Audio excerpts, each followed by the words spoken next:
اس سے پہلے والے ایپیسوڈ میں ہم نے نون ساکن اور تنوین کے بعد حروف حلقی کے جو 6 حروف آ رہے ہیں اس کے بارے میں بات کی تھی.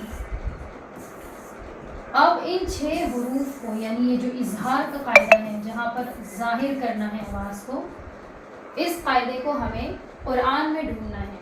تو چلیے ہم پہلے اس کو ڈھونڈتے ہیں، اس کے بعد اسے اپلائی کیسے کرنا ہے، پڑھنا کیسے ہے وہ دیکھیں گے. یہاں پر یہ ایک ایگزامپل ہے، نون ساکن ہے، نون ساکن کے بعد یہ ہ آیا ہے.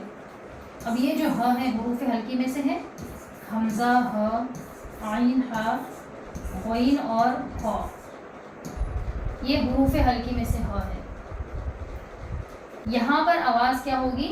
ظاہر ہوگی، یعنی نون ساکن کی جو آواز ہے یہ ناک میں نہیں جائے گی، یہ ظاہر ہوگی. عین نون زبر عن، ہ پیش ہو، عنہ، صرف اتنا ہی پڑھنا ہے، عنہ، عنہ، عنہ. ایسے آواز کو چھپانا نہیں ہے، آواز کو ظاہر کرنا ہے. عین نون زبر عن، ہ پیش ہو، عنہ. اسی طرح دیکھیں یہاں پر نون ساکن ہے لیکن یہاں پر آپ کو حروف حلقی نظر آ رہا ہے؟ نہیں، یہاں پر شین ہے، حروف حلقی تو نہیں ہے، شین ہے. یہاں پر آواز کو چھپانا ہے کیونکہ یہاں پر یہ اخفا کا حروف ہے، یہ اخفا ہے، یعنی اخفا کے 15 حروف میں سے شین ہے. آگے اس کے بعد ہم وہ قاعدہ پڑھیں گے انشاءاللہ. لیکن حروف حلقی نہیں ہے، اس کا مطلب یہاں پر آواز کو چھپانا ہے. یہاں پر نون کی آواز کیسے ہوگی؟ میم نون زبر م، فم، چھپانا ہے، فم شاء. دیکھیے یہاں پر نون ساکن ہے، نون ساکن کے بعد حروف حلقی میں سے یہ حمزہ آیا ہے، تو آواز کیا ہوگی؟ یہاں پر بھی ظاہر ہوگی.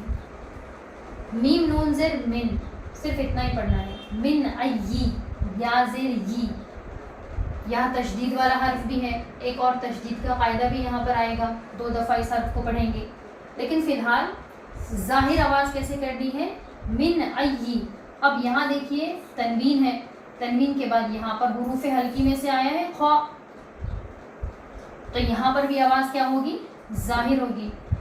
شین یا زبر شی، حمزہ 2 زیر ان، شیئن، شیئن، خلق، من ای، من ای شیئن. آواز کو چھپانا نہیں ہے، آواز کو ظاہر کرنا ہے. من ای، من ای شیئن خلق، شیئن خلق. نون ساکن کے بعد یہ ہ آیا ہے، حروف حلقی میں سے ہے. حمزہ نون زیر ان، ہوا، صرف ایسے ہی پڑھنا ہے، بہت آسان ہے. ان ہوا الا، یہاں پر آواز کیا ہوگی؟ ظاہر ہوگی. اس طریقے سے آپ قرآن میں سے اگر ڈھونڈتے ہیں تو آپ کی پریکٹس ہو جائے گی. ان ہوا، اسے پڑھنا کیسے ہے؟ ان ہوا، صرف ان ہوا پڑھنا ہے، آواز کو چھپانا نہیں. ان ہوا الا، ایسے نہیں پڑھنا ہے. ان ہوا، حمزہ نون زیر ان ہوا الا ذکر للعالمین. یہ کچھ ایگزامپلس تھے قرآن میں سے تنوین اور نون ساکن کے. جس طریقے سے میں نے ابھی اس کو فائنڈ آؤٹ کیا ہے قرآن میں سے، ویسے آپ بھی اس قاعدے کو قرآن میں اپلائی کریے. اس کو ڈھونڈیے، سب سے پہلے اس کو ڈھونڈیے، اس کو قرآن میں اپلائی کیجیے اور پڑھنے کی پریکٹس کیجیے. پڑھنا کیسے ہے؟ حمزہ نون زیر ان، ہ پیش ہو، ان ہوں، واو زبر و، ان ہوا. آواز کو چھپانا نہیں ہے، صرف جو ناک میں آواز جا رہی ہے نا، وہ آواز نہیں جانی چاہیے. ان ہوا، اس طرح سے.